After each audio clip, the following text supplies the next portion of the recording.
নমস্কার। কেমন আছেন? বলছি বাইক চালাচ্ছেন তো? বাইক বলছি পেট্রোল ভরছেন? হ্যাঁ, ভরছেন নিশ্চয়ই। এই কি, পেট্রোল বলতে কষ্ট হচ্ছে? দাম বেশি? দেখ, আচ্ছে দিন চলে এসেছে, দাম বেশি বললে হবে? ওটা একটু মানিয়ে নিন, একটু মানিয়ে নিতেই হবে। কি করবেন বলুন? বলছি শুনুন না, 2014 সালে বুঝলেন, অপরিশোধিত তেল আমরা পার ব্যারেল কিনতাম, প্রতি ব্যারেল কিনতাম $99 পার ব্যারেল। আজকের দিনে কিনছি ওই 90 থেকে 103 পার ব্যারেলের মধ্যে।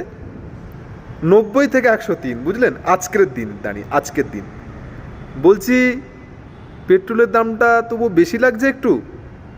এই তো ঠিক আছে, ওসব হিসেব নিকেশ ছাড়ুন।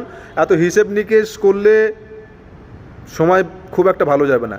হিসেব নিকেশ ছাড়ুন, ঠিক আছে চলুন, ভালো থাকবেন। আজকের দিনে আমরা চলে এসেছি, টাটা।